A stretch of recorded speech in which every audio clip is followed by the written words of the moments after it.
Hi, I'm Dr. Sylvestre with Focus and Flourish. Let's talk about the best practices for when you are doing an ovariohysterectomy, little techniques that will help keep you out of trouble and perhaps give you a little bit more confidence in those more difficult parts of the surgery. Firstly, shave the animal adequately. Make sure you shave above the umbilicus in case you do need to extend your incision.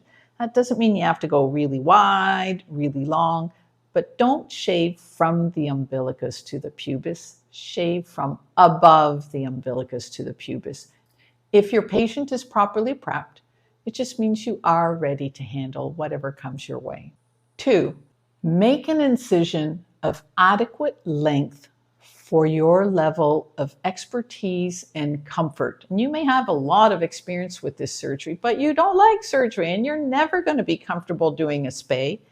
Don't try to make an incision that's smaller than the last one you made or smaller than your colleague's incision. Do what you need to do to get the surgery done well and comfortably.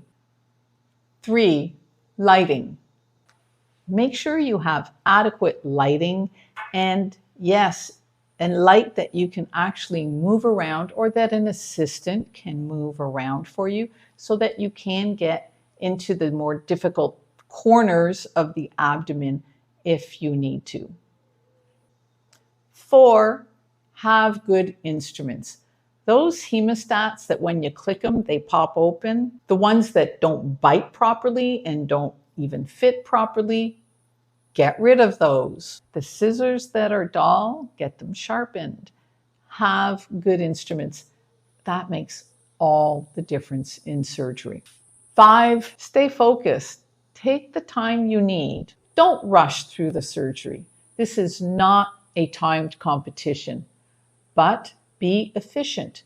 Stay focused on the task at hand.